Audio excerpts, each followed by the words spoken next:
Salam budaya, selamat berjumpa kembali dengan channel saya Heri Purwanto. Yang mana dalam video kali ini saya akan membahas tentang sejarah sistem pawukon, hari, dan pasaran dalam budaya Jawa, baik itu Jawa kuno ataupun Jawa baru. Namun sebelumnya untuk teman-teman yang baru bergabung, saya persilakan subscribe terlebih dahulu dan silakan membagikan video ini apabila dianggap bermanfaat. Baik teman-teman, di sini saya ada kalender. Boleh kita sebut ini kalender Jawa karena menggunakan hari rangkap ya, penyebutan hari rangkap di sini. Misalnya ini Minggu Pahing, yang ini Minggu Wage, yang ini Senin Pon, yang ini Senin Kliwon. Kemudian ini Selasa Wage, yang ini Selasa Legi dan lain sebagainya ya. Nah, ternyata kalender ini bukan hanya menggunakan sistem hari rangkap tapi juga dilengkapi dengan sistem pawukon. Pawukon itu terdiri dari wuku-wuku itu ya, di mana satu wuku itu terdiri atas 7 hari, mulai dari Minggu sampai Sabtu. Di sini misalnya di sini ada wuku Galungan, itu dimulai Minggu Pahing, kemudian Senin Pon, Selasa Wage, Rabu Kliwon, dan seterusnya. Kemudian ini ada wuku Kuningan, dimulai Minggu Wage, kemudian lanjut Senin Kliwon, Selasa Legi, dan seterusnya ya. Jadi kalau Kuningan itu pasti diawali Minggu Wage, sedangkan Galungan itu pasti diawali Minggu Pahing. Pertanyaannya, apakah kalau Minggu Pahing itu selalu Galungan? Apakah kalau Minggu Wage itu selalu Kuningan? Ya belum tentu ya jawabnya. Karena apa? Karena di sini kita punya contoh lain. Nah, ini Minggu Pahing, Senin Pon, Selasa Wage, tapi wukunya Pahang ya. Sedangkan ini ada Minggu Wage, Senin Kliwon, Selasa Legi, dan seterusnya, wukunya Kuruwelut ya. Nah, ini sama-sama Minggu Pahing, kenapa kok yang satunya Galungan, yang satunya kok Pahang? Nah, kenapa kok tidak dibuat sama saja ya? Kemudian sama-sama Minggu Wage, yang ini Kuningan, yang satunya kok Kuruwelut. Nah, kenapa kok gak dibuat sama saja? Nah, itu yang akan kita bahas dalam video kali ini ya. Untuk pertama-tama saya perkenalkan dulu jumlah wuku dalam sistem pawukon di budaya Jawa itu ada 30 ya, 30. Yang kolom kiri ini adalah nama-nama wuku dalam bahasa Jawa kuno, yang sebelah kolom kanan itu dalam bahasa Jawa baru ya. Wuku pertama itu disebut Sinta dalam Jawa kuno, sedangkan dalam Jawa baru itu disebut Sinto ya. Apa ada hubungannya dengan cerita Ramayana, Ramasinta? Itu tidak ada ya teman-teman ya. Jadi kalau dalam Jawa kuno, istri Rama dalam cerita Ramayana itu namanya Sita, sedangkan nama wuku itu Sinta. Jadi beda ya, nama wuku itu Sinta, istri Rama itu Sita. Sedangkan dalam Jawa baru pengucapannya diseragamkan, Sinta menjadi Sinto, istri Rama itu Sita menjadi Sinto juga ya. Jadi kalau Jawa baru nama wuku dan nama istri Rama itu sama-sama disebut Sinto. Kalau Jawa kuno beda ya. Kalau nama wuku itu Sinta, nama istri Rama itu Sita. Sedangkan yang kedua, Jawa kuno dan Jawa baru namanya sama, yaitu landep ya. Bukan landep. Kalau landep artinya tajam, tapi kalau nama wuku itu landep. Jawa wuku ketiga sama, wukir, wukir, kemudian kurantil, kurantil, tolu, tolu, gumbrek, gumbrek. Nah, wuku ketujuh, Jawa kuno wariganing, wariga, Jawa barunya warigalit. Sedangkan Jawa kuno wuku ke-8 warigadian, Jawa baru warigagung. Kemudian ke-9 sama Julungwangi, Julungwangi, Sungsang, Sungsang. Kalau yang ke-11 Jawa kuno Dungulan, Jawa baru Galungan. Yang ke-12 sama Kuningan, Kuningan, Langkir, Langkir. Yang ke-14 Jawa kuno Madasiha, Jawa barunya Mondosio. Yang ke-15 Julung Pucut, Julung Pucut, Pahang, Pahang, Kuruwelut, Kuruwelut, Marakeh, Marakeh, Tambir, Tambir, Madangkungan, Medangkungan. Yang ke-21 Jawa kuno Mahatal, Jawa baru Maktal. Yang ke-22 Wuyai, Wuye, Manahil, Manahil, Perang Bakat, Perang Bakat. Yang ke-25 Jawa kuno Bala, Jawa Baru bolo. Ya, tulisannya sama, cuma dialeknya beda ya.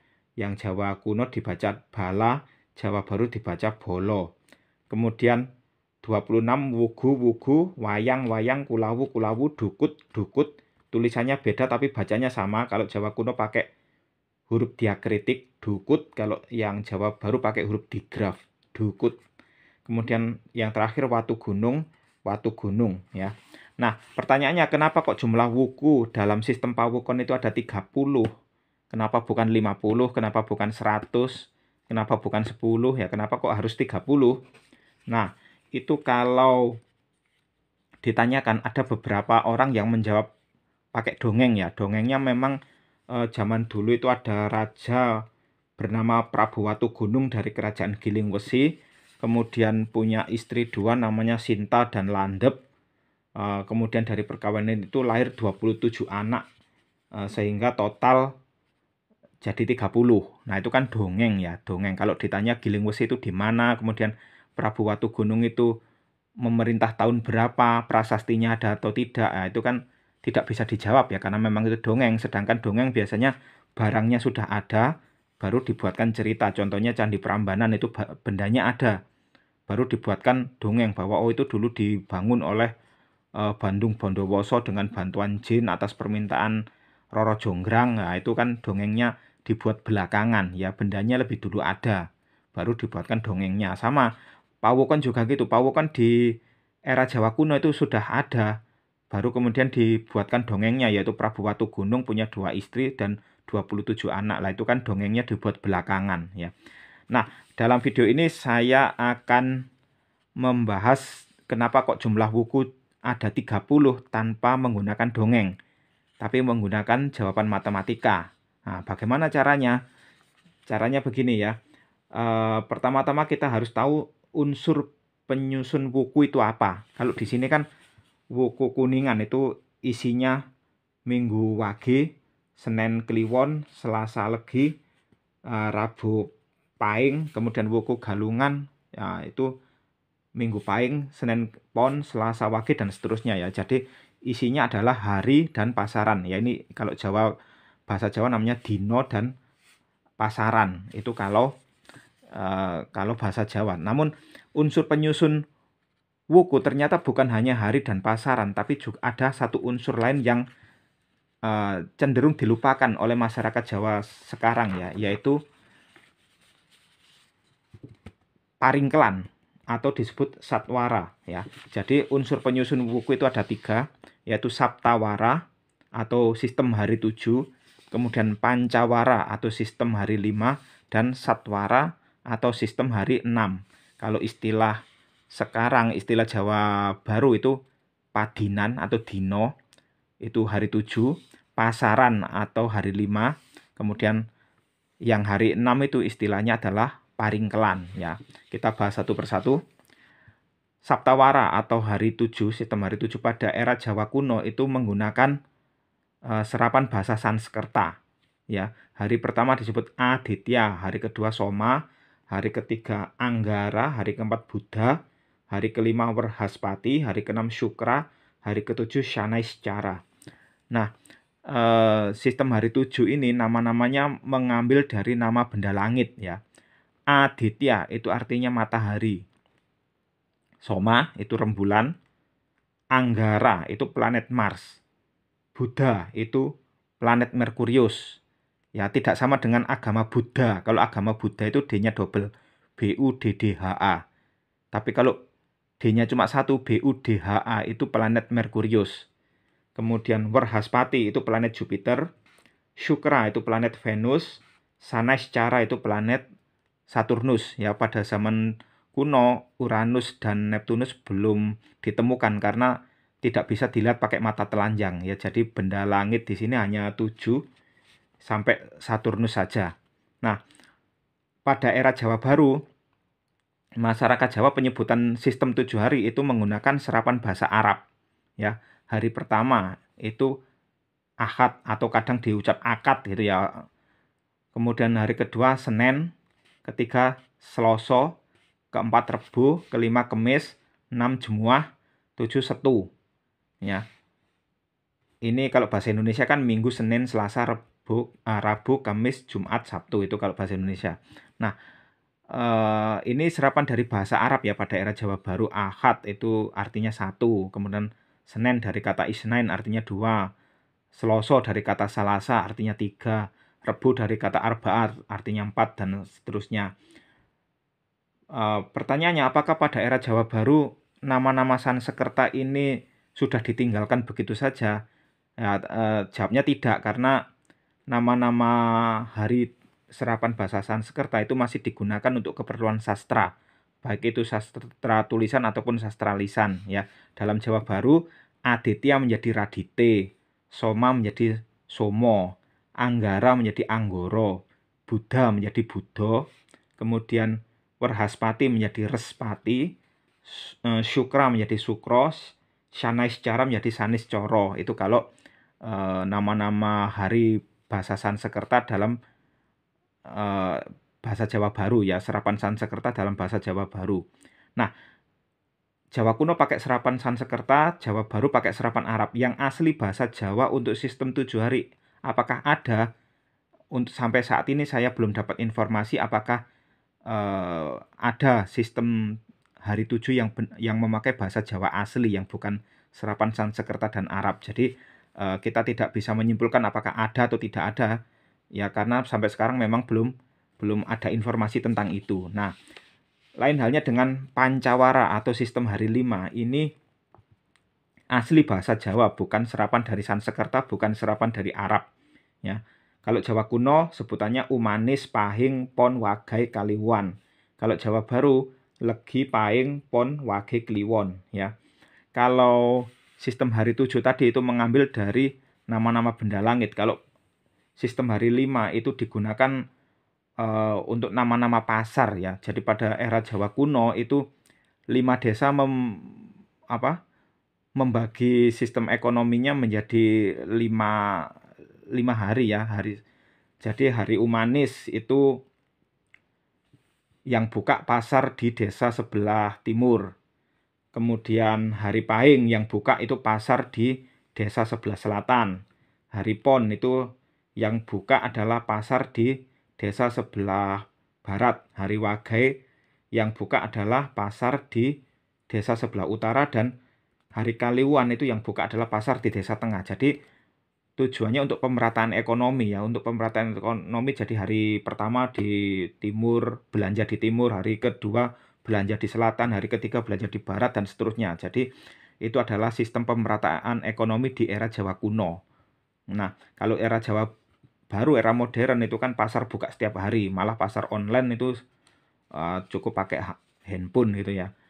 Itu kalau Pancawara sistem hari 5 ini tidak ada di bukan bahasa Sanskerta, juga bukan bahasa Arab, ini asli bahasa Jawa ya. Kemudian sistem hari 6 ini juga unsur penyusun wuku yang cenderung dilupakan ya, dilupakan oleh masyarakat Jawa di era modern ini. Nah, ini istilahnya satwara, atau kalau sekarang Jawa Baru sebutannya paringkelan ya.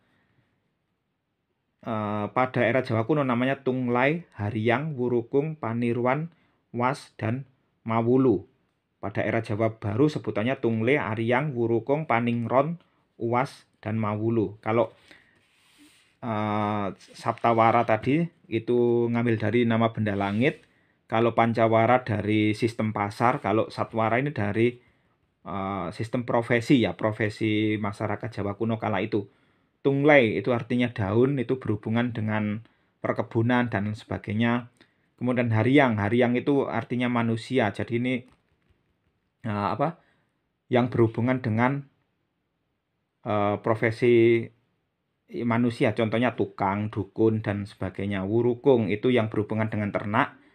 Paniron itu yang berhubungan dengan perikanan. Was itu yang berhubungan dengan unggas, dan Mawulu yang berhubungan dengan benih ya, contohnya persawahan.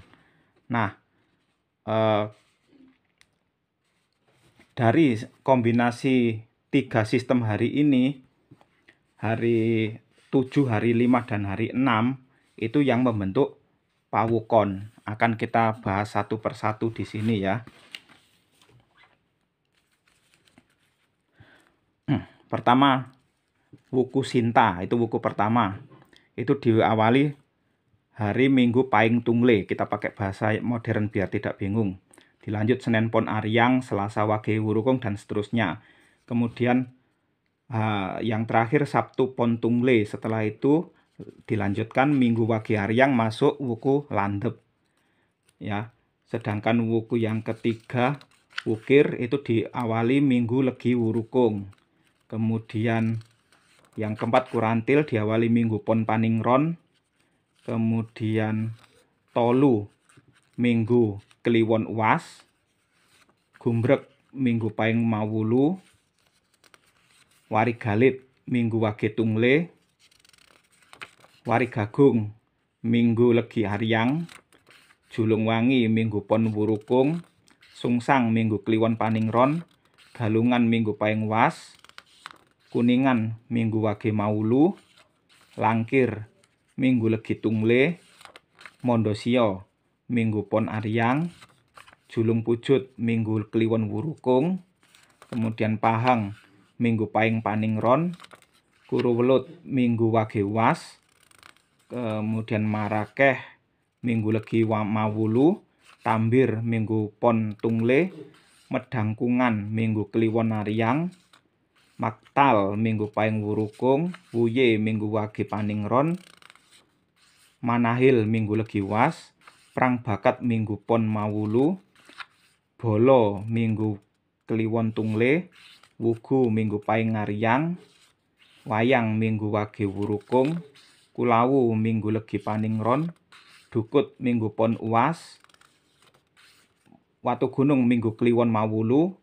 Berakhir di hari Sabtu Legi Mawulu. Setelah itu lanjut Minggu Pahing Tungle, itu masuk wuku Sinto, kembali ke wuku yang pertama. Jadi ini jawabnya ya teman-teman, kenapa kok jumlah wuku hanya jumlahnya ada 30 ya, karena itu kombinasi dari ini tadi, kombinasi dari Saptawara, Pancawara, dan Satwara. Nah, Saptawara itu 7, sedangkan Pancawara itu 5, Satwara itu 6. Kalau kita kalikan 7 kali 5 kali 6 itu jumlahnya 210. Jadi ada 210 kombinasi hari. 210 dibagi 7. Karena tiap wuku kan isinya 7. 210 dibagi 7 ketemunya 30. Jadi itu kan ketemu secara matematika. Kenapa jumlah wuku ada 30? Karena itu kombinasi dari 7 kali 5 kali 6 ketemu 210 dibagi 7 ketemunya 30. Jadi bisa kita jawab dengan matematika. Ya, jadi jawabannya bukan dengan dongeng, karena dongeng itu disusun belakangan, bendanya sudah ada, barangnya sudah ada, baru dibuatkan dongengnya. Padahal sebenarnya bisa dijawab dengan matematika ya.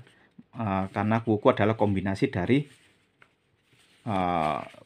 Saptawara atau Padinan, Pancawara atau Pasaran, dan Satwara atau Paringkelan. Karena Paringkelan ini sudah banyak dilupakan sehingga orang jadi kesulitan menelusuri sejarah wuku itu bagaimana ya. Karena Paringkelan sekarang di Jawa cenderung dilupakan. Jadi di sini bisa kita jawab perbedaannya teman-teman ya. Kenapa ini Kuningan Minggu Wage? Apakah Minggu Wage saja? Sebenarnya tidak ya, karena Kuningan itu kombinasinya adalah Minggu Wage Tungle, Minggu Wage Mawulu, Senin Kliwon Tungle, Selasa Legi Aryang, kemudian Rebo Pahing Wurukung. Itu kalau Kuningan dan seterusnya ya. Kemudian bedanya apa dengan Kuruwelut? Bedanya dengan Kuruwelut, nah sama-sama Minggu Wage ya, tapi paringkelannya beda.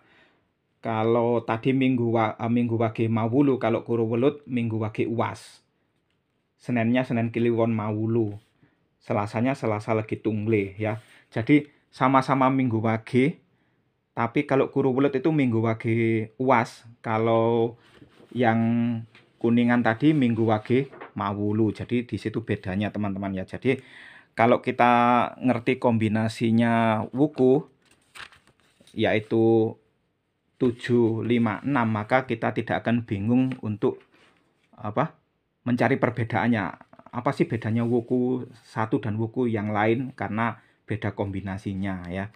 Baik itu teman-teman, video saya kali ini. Terima kasih banyak sudah menyaksikan.